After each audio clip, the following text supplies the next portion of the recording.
Ito guys, no, part 2 ng ating stash reveal. Grabe yung bodega, inaluwas na natin doon. So make sure lang na malayo kayo sa mga residential, no, pag nag-iipon kayo ng ganito.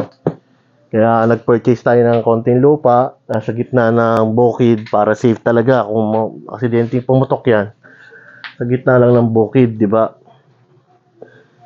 So, ito ipapakita ko sa inyo yung laman. Ito yung ano pa, parang 2020 pa to, 2021 na ano ko na natira. Naubos lang yata isang box dito last year eh.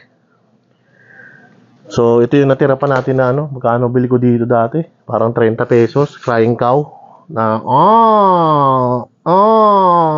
tapos na. Kaya nagtira ko ng isa, no? Kasi parang alaala lang ng walang kwentang ano. Kailangan ko lang ano dito. Ngayon, kumuha tayo ng ano. Bubuksan natin to ha. Parang every year na lang yata binubuksan ko to. Hindi nagagamit yung nasa loob. So, kung mapapansin mo dyan, may label na ako nilagay. 812. Sabihin yan, Arcom ba to? Arco 12 pieces. 12 ba? Ano yun? 12 cubes. So, ayan ang laman yan. So, basic lang. Seamless last year. Oh. 12 cubes talaga na. Baka sabihin nyo, karton lang yan. Pero totoo yan. Ayan, may laman yan. Buksan natin. Ayan. Ito pa yung mga original na ano, no? King Kong. Original from Arcom ba to pa? Balik na natin. So, ano na to? Parang 2-3 years dito sa imbakan. So, hindi naman yan sasabog. Basta safe lang yung paglalagyan mo. Malayo ka sa residential. Okay yan. Okay. Second box naman, no? Baba natin. Second box. Ganun pa rin. Arco 12 pieces. Grabe, no? Oh, yung pa rin ang laman yan.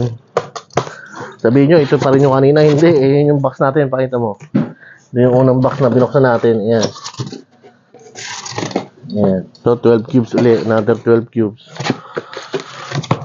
So, pinapakita ko lang sa inyo kasi, ano, safe siya. Yung sinasabing hindi safe mag-imbak. Safe po yan. Pero, syempre, kailangan mo pa rin, hindi pwedeng i-imbak sa loob ng bahay mo. Sa dalawang box ito, napabayaan na, no? Ano naman label ko dito? Parang walang label to, ah. Okay. Ganun din. Sobrang dami. 2, 4, 6, 8, 10, 12 pieces din. Arcom ba to? Ayan. Sobrang dami. Nangihinaya kasi ako kasi baka hindi na sila mag-produce ng ganito. Kasi dyan sa Valenzuela, bawal talaga gumawa dyan. Ay, bawal magpaputok dyan tuwing bagong taon. Pero magtataka ka, nandyan yung mga gawaan, no? Kaya nag-imbak. Ito yung pinapaborito ko, bata pa ako. Kaya sa dalawa, tatlo. Tapos ito pa yung huli, Bukawe. Ito naman yung King Kong na gawa sa Bukawe. Buksan natin, no? Para sa inyo, bubuksan ko to. Hindi ko to binubuksan eh. Kasi hindi ko naman ginagamit. So, ayan. Made in Bukawi to. 4812. Shout out kay Reden. Reden Chongko. Nakulong na, pero gagawa pa rin. So, ayan yung mga King Kong natin. Pakita mo. Sa dalawa. Konti lang yan kasi yung mga gumagawa, syempre, yung dami sila niyan. Yung ating whistle bomb. Yung mga natira last year na tingi-tingi. Nandiyan. Tapos ito yung shell. Yung mga natirang shell. Flame of Lira. Yan. Magtataka ka dito sa Flame of Lira kasi manipis na siya eh, no? Kasi yung mga ginagamit nilang tube, maninipis na. Pang single use na lang talaga. Compare natin yung dating gamit nila, no? Yan. Dating gamit nila, yan, ganyan kakapal. Pero ito yung mga unang-una pa. Tapos pinaltan na nila ng manipis. Oh. Tapos ito, natira din last year. Ayan, inalikabok na. Punasan nga natin. Dire-diretso. Huwag mo ipopost. So yung, tawag dito? Daylight na maliit, no? Hindi nawawala to. So, yan. So, kung makikita mo dito, laman yan, mga, kuha tayo. Alakino na bombshell. Bombshell Quitties, kulay green.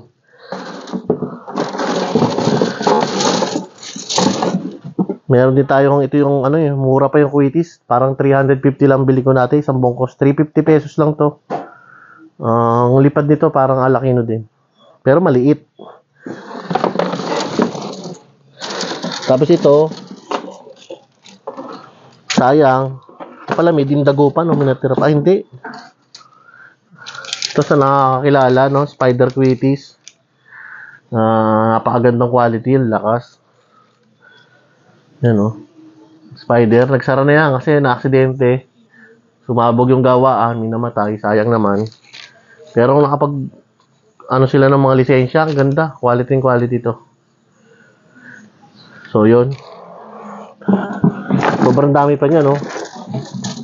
May mga ilan-ilan akong red na, ano, natira. Ayan, red na Quitties bombshell.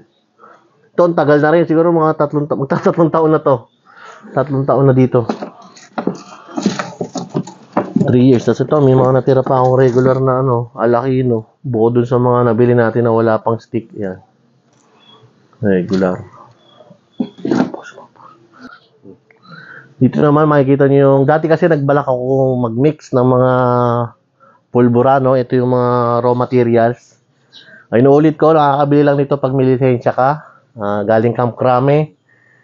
Ang dami, no? May seminar pang dadaluhan, may mga etc. pang requirements. Kaya hindi kayo makakabili nito. Sa mga nag-PPM sa akin, ng mga subscriber, saan daw bumibili, hindi ko kayong masasagot dahil ang dami pong requirements niyan. Sa PNP, Camp Crame. Kaya hindi basta-basta po nakakabili. Papakita ko na lang po sa inyo. Kung mapapansin mo ito, napakagaang. Ito po yung pinakamurang ano, no? Silver powder. Aluminum powder yan na matingkad. So, ayan siya. Ito yung sobra lang, no?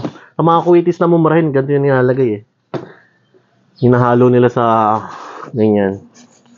Dalawang klase yan. Isang yung Devil, tsaka ito. Sobra gaang yan, guys, oh. Pag tingnan mo yan, kulay silver siya. Kita ba yan? Kulay silver. Aluminum powder yan na, ito yung mas mura. Konting-konti lang naman difference nila. Pero ang gaang nito, guys.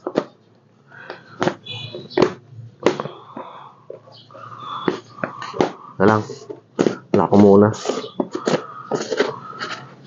Ano, hindi para na agad sa hangin. Kaya delikado yan. Mag-face mask kayo. Ito naman yung Devil na tinatawag. Ayan. Magkaiba sila dun sa pinakita ko ng una. Ito mas mabigat kumpara doon.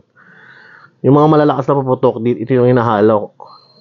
Kumbaga yun ay pampaano lang, pampaalsa, no? Yung, pwede yung paghaluin yun, pampaalsa yun, para kunwari maraming pulbura. Pero ito talaga siksik na siksik siya, kulay itim. Kaya tinawag na Devil powder. Alam na yung mga gumagawa, yung mga iba kong subscriber na gumagawa. Siyempre mas maalam sila sa akin. Meron tayo dito sodium benzoate. Hindi ko na nagamit din yan. Tapos ito, nag-repack na ako before nung mga, kanyari magmi-mix ako, gusto ko mag-mix. Ito na yung mixture na ginawa ko. So, kukunin ko na lang yan dyan para i-mix. Para hindi na ako magtatakal-takal. Ika lang. Ito naman yung ating sulfur. Ito, nabibili sa Shopee. Yan o. Sa Shopee lang naman yung nabibili. Tapos ito, 5 kilo na Colorado yata. 10 kilo pala. Ito. Pakabigat. Ito pa yung mga tira-tira na yata ng mga binilihan ko. No? Malalaki pa. Ayan o. Potassium chlorate. Nakahiwala yun dyan kasi hindi mo pwedeng paghahalu-haluin. So ito pa yung minimix ko, no? Meron na akong mga nakamix dito na kunyari ito. Yung ratio nito, katumbas, 2 nito, tsaka isa nung aluminum. Equivalent yun sa, kunyari, 100 grams or 1 kilo. Pero since ganyan, magkakahiwalay sila, hindi yan sasabog. Kahit sindihan mo yan, hindi yan sasabog eh. Tapos ito, yung small. Kinakita ko na rin yan sa part 1 eh. Ikalat natin mamaya. Ano pa ba? Hindi ko napapakita sa inyo. Ito pala.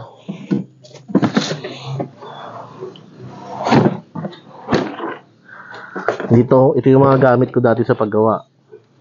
May black powder pa tayo dito. Another yung dami ko pala niyan. Aluminum, devil. Bago na yung mundo, hindi pa nauubos to. Ayan pa, devil uli. Parang meron yata akong 5 kilong devil. Anin ko naman yon. Diba? Ito yung panggawa ko ng devil powder tawag nila kasi ang lakas niyan. Yung panggawa nung kung gusto mo magawa ng ng quitis yan. Pinupukpok diyan. Ito rin yung pinaka nalimutan ko tawag dito. Dowel. Yan. Ito rin yung pinaka magagawa mo yan. Diyan mo nilalagay yung powder. Hindi ko na ipapakita yun. Dami nang gumagawa na sa YouTube. Tapos yung kiluhan ko nandiyan pa ba? Ano mo? Itong kiluhan ko hindi ko na naayos to. Lobat na. Nabisi kasi tayo sa pagmo-motovlog, hindi ko na naasikaso yung mga pyro materials natin, no. Kung mapapansin mo, itong mga kolorato na to, tsaka yung ibang pinakita ko kanina sa plastic, mga hindi pa grind yun, kung mapapansin mo yan. Buo-buo pa yan. Lalaki. Ito yung mga hindi pa nasasala. Meron akong pansala dito eh. Nasaan ba yung pansala ko dyan? Ito. Sa mga subscriber ko na nakakakilala naman sa akin, kung isama yung mukha ko. Dito ko siya sinasala. So, since hindi naman tayo gagawa ngayon, hindi ko siya sinasala. Yung mga pinakita ko sa inyo kanina, yan, mga na yan, mga fine na yan. Kaya haluin na lang. Inuulit ko para lang po yan sa may lisensya. For educational purposes lang. Hindi pwede kung sino-sino mag-mix niyan. Siyempre, yung iba gumagawa illegal. O pag nahuli, kulong ka talaga. So, yun po guys. This is for entertainment purposes only. Para sa kaalaman nyo. So, yan po yung mga atras. Ito pa pala, hindi ko napakita sa inyo kanina. Triple shooter ng JLJ.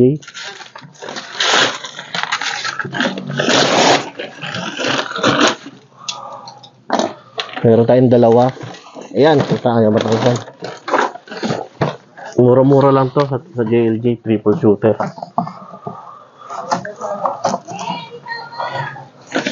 Ayan, bali dalawang triple shooter yan.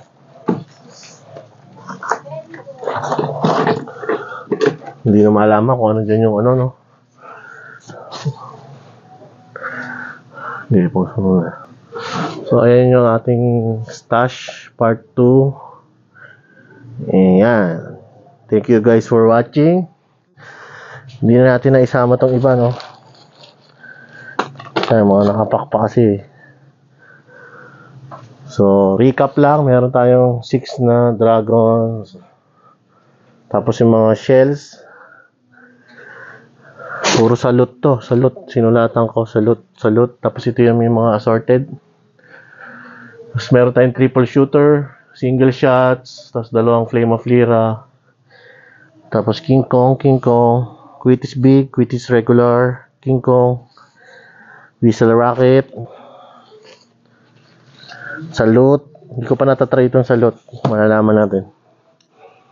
Tsaka yung mga natira nating assorted dyan. Tsaka yung thank you guys. Happy New Year.